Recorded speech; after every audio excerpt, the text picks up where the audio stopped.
Bapak Ibu yang dirahmati Allah, sedikit kita mengkaji tentang mensyukuri nikmat kemerdekaan ya. Untuk kajian fikihnya mungkin sedikit libur, kita tunda pada pertemuan yang akan datang. Bagaimana kita sebagai bangsa mensyukuri nikmat kemerdekaan? Kita harus yakin sebagaimana dalam pembukaan Undang-Undang Dasar disebutkan, atas berkat rahmat Allah. Jadi para pejuang, para pendahulu kita itu mengakui dengan sadar kemerdekaan ini salah satunya adalah atas berkat rahmat Allah yang Maha Kuasa. Karena pada saat itu nyun sewu kita berjuang ikhtiar. Ikhtiarnya kalau dibandingkan dengan kekuatan musuh tidak imbang. Kita menggunakan ketapel, menggunakan panah, menggunakan tombak ewe babu runcing, sementara musuh Belanda menggunakan senjata meriam, pesawat udara dan lain sebagainya. Tetapi Allah ingin melihat ikhtiar kita, Allah ingin melihat usaha kita. Maka nyun sewu ini pelajarannya, nek panjenengan duwe hajat, nek panjenengan duwe cita-cita, yang penting yang pertama adalah ikhtiar kita dulu kepada Allah Subhanahu wa Ta'ala. Masalah hasil nanti insya Allah akan memberikan hal yang terbaik bagi hambanya. Allah akan memberikan yang terindah bagi hambanya. Kadang kita sebagai hamba maunya pengen iki cepet dikei, pengen kui cepet dikei. Tetapi yakinlah apa yang diberikan oleh Allah itu pasti yang terbaik bagi hambanya. Oleh karena itu yang penting adalah kita bersyukur. Maka mensyukuri nikmat kemerdekaan, yang pertama juga kita bersyukur. Bagaimana kita bersyukur? Dengan mengisi kemerdekaan dengan baik.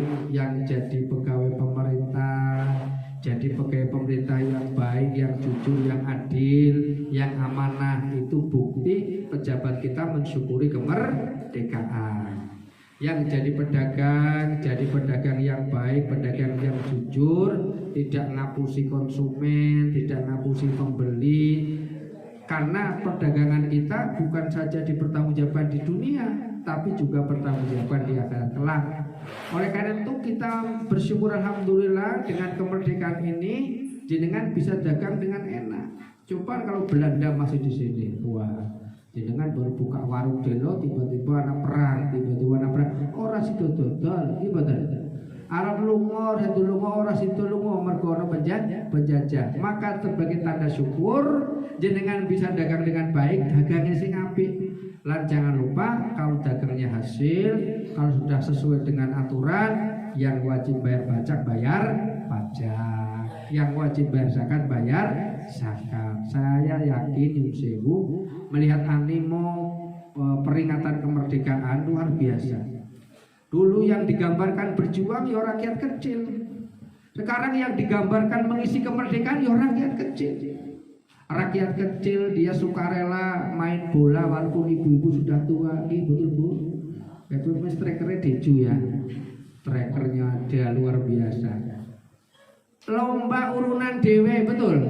Urunan dewe, kerja bakti dewe, urunan gowe makanan dewe, lomba melu dewe. Itulah bukti rakyat kecil tidak kurang, tidak kalah pentingnya dalam mengisi kemerdekaan. Nyun sewu, sumpamane aku jadi pejabat, sumpamane mungkin ketika kula nyumbang utuh duitku dhewe, duitnya sapa sing diego kok gak nyumbang, mungkin saudari duit ini, duit itu dan lain sebagainya. Tapi jenengan luar biasa, urunan go lomba, urunan go tirakatan, duitnya dhewe, napa korupsi?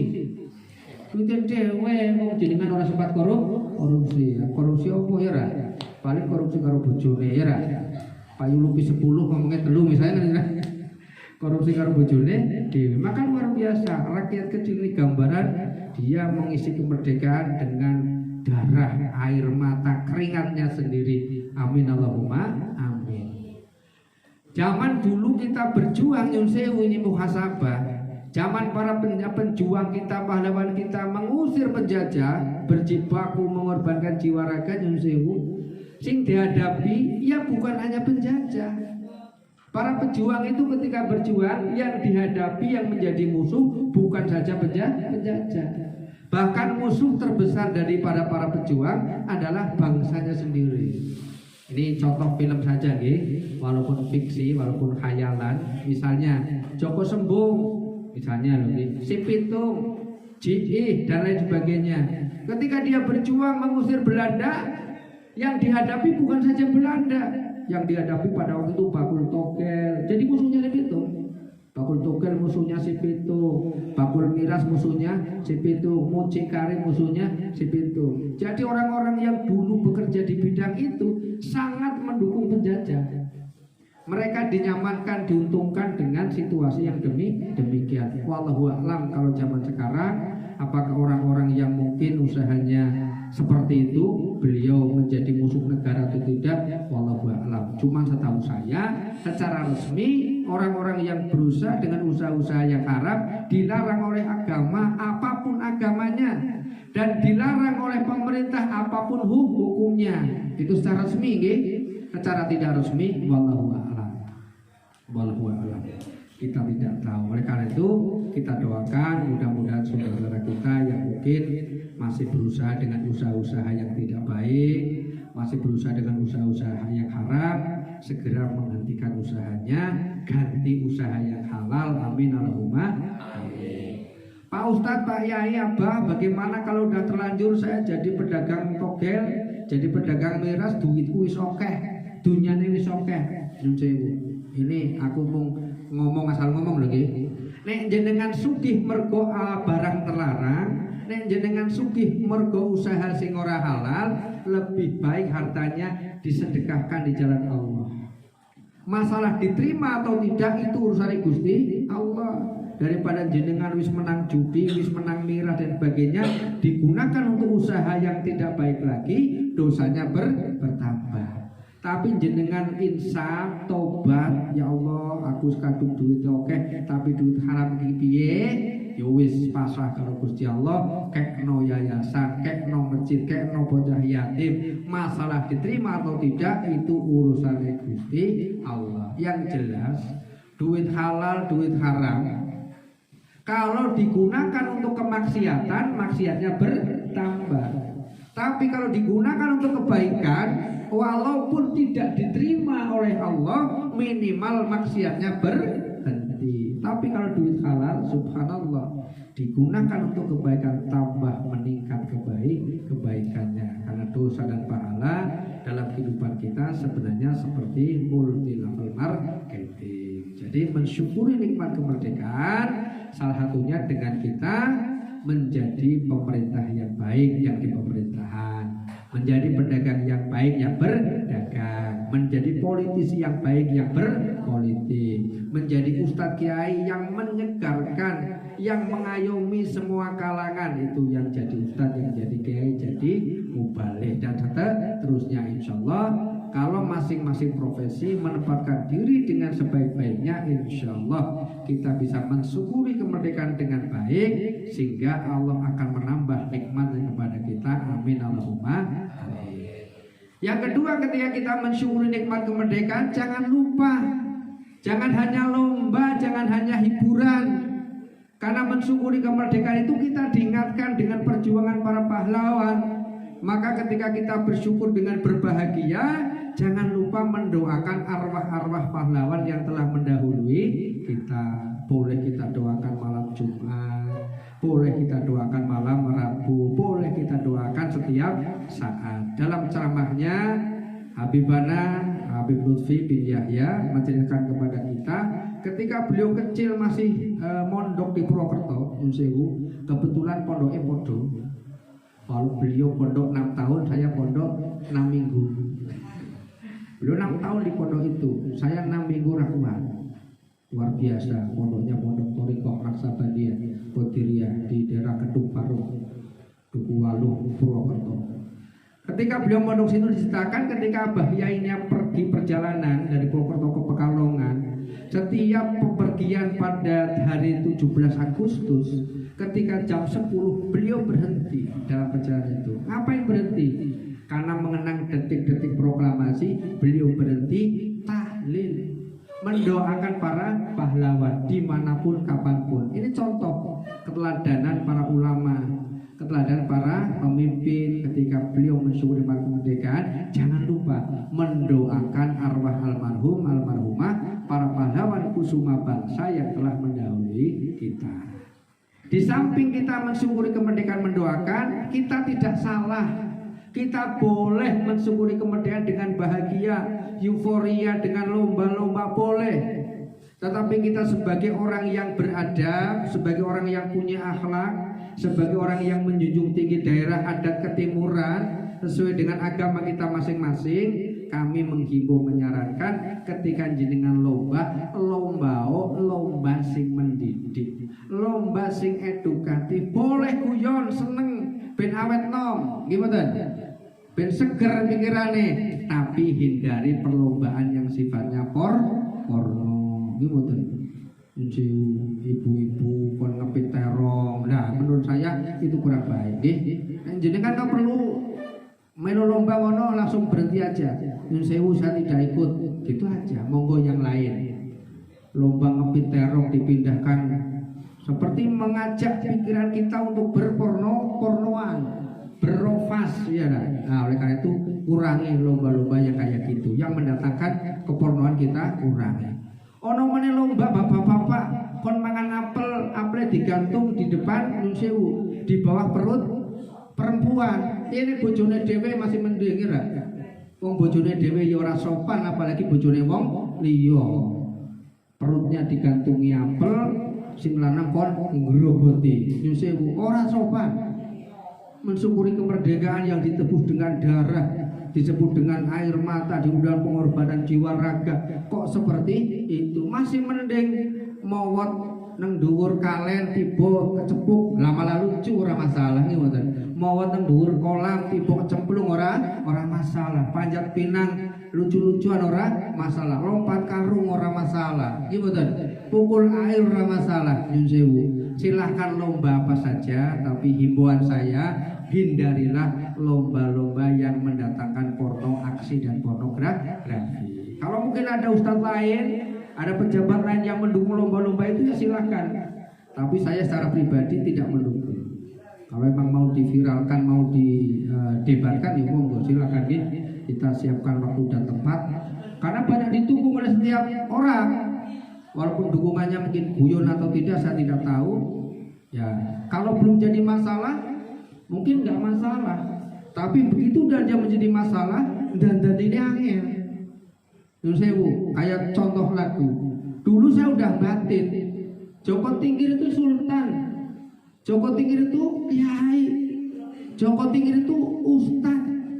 Dolanan. Ya alhamdulillah sekarang banyak ustaz besar yang mempermasalahkan.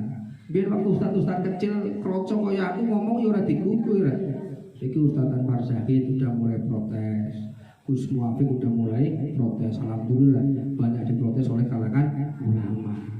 Masih banyak diksi itu pilihan kata yang lain yang tidak mengundang perdebatan. Nggak tahu sekarang sayurnya diganti tukang parkir, nggak tahu saya. Oh ribut meneh, tukang parkirnya protes.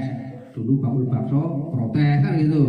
Nah, bakul bakso protes, tukang parkir protes. Apa meneh Joko Tingkir itu Sultan Hadiwijoyo, Sultan Pajang, kontribusinya terhadap dakwah Islam luar biasa. Kok tego-tegone awake dhewe nggo dolanan.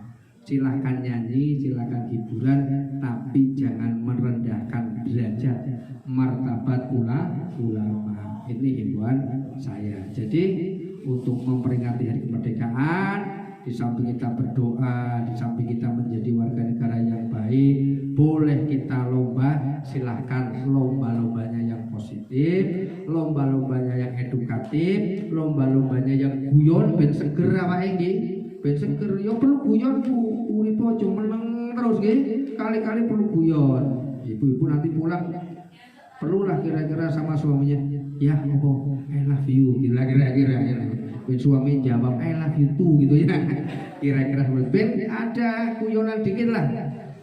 Nah di samping lomba boleh kita merayakan ulang tahun kemerdekaan dengan hiburan, silahkan. Sama hiburannya pun hiburan yang baik. Kalau perlu kita adakan lomba lagu Indonesia Raya, lomba menyanyikan lagu Padamu Negeri antar Dawis, lomba menyanyikan lagu Maju Tak Gentar antar RT misalnya, lomba-lomba yang positif. Ya, jadi intinya mensyukuri nikmat kemerdekaan. Boleh kita hiburan, wong seneng-seneng ini betul. Tapi seneng-senenge yo sing eling, nggih. Wong sing bejo-bejone wong edan, wong sing eling lan Mas padha. Dadi nek joget yo sing eling. Nek joget wis ora eling, berarti ora bener ya ta. Lomba yo sing eling. Nek lombane wis ora bener ya ora eling. Dadi kabeh kudu sing eling lan Mas padha. Sewu tadi saya katakan Belanda penjajah leluasa menjajah kita karena dibantu oleh orang-orang kita yang tidak bertanggung jawab. Sekarang ya sama, kemaksiatan itu leluasa, kejahatan itu leluasa karena dibantu oleh oknum-oknum yang tidak bertanggung jawab. Kalau ada ustadz ngomong togel, dibilang ustadz radikal, kan repot ya. Kalau ada RT ngomong togel, nanti dibilang RT radikal, kan susah karena. Jadi seolah-olah sing orang radikal malah sing dodol togel. Sing jual minuman yang terang-terangan jual, yang jualnya di rumah juga ada. Mungko komunitas ustad ngelus dodo rawani.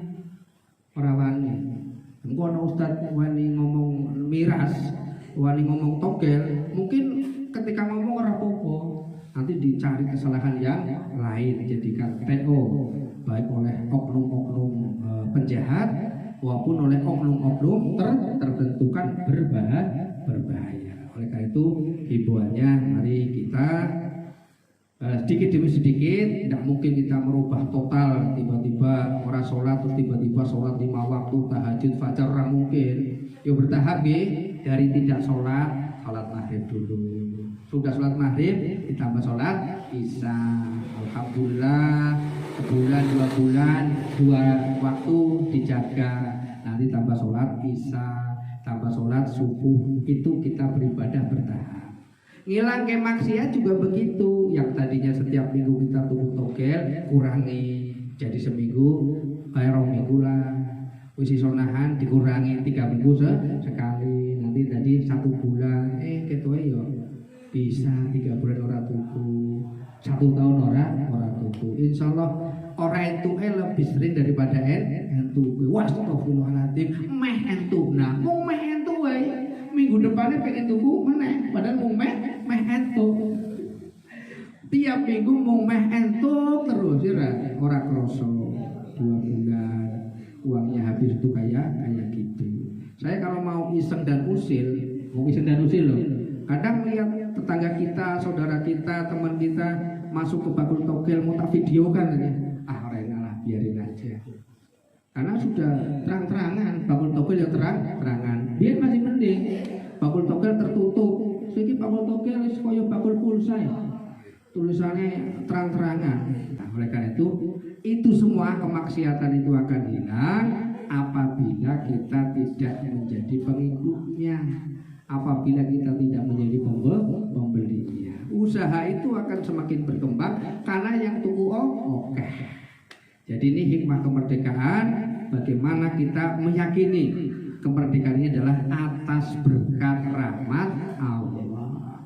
Kalau kita menyadari kemerdekaan ini adalah atas berkat rahmat Allah, mestinya mensyukurinya juga kembali kepada Allah, mengisi kemerdekaannya kembali kepada Allah. Hal-hal yang positif, hal-hal yang baik, itu tentang hikmah mensyukuri kemerdekaan. Mudah-mudahan kita bisa mengambil pelajaran dari mensyukuri nikmat kemerdekaan negara Kesatuan Republik Indonesia yang ke-77 ini.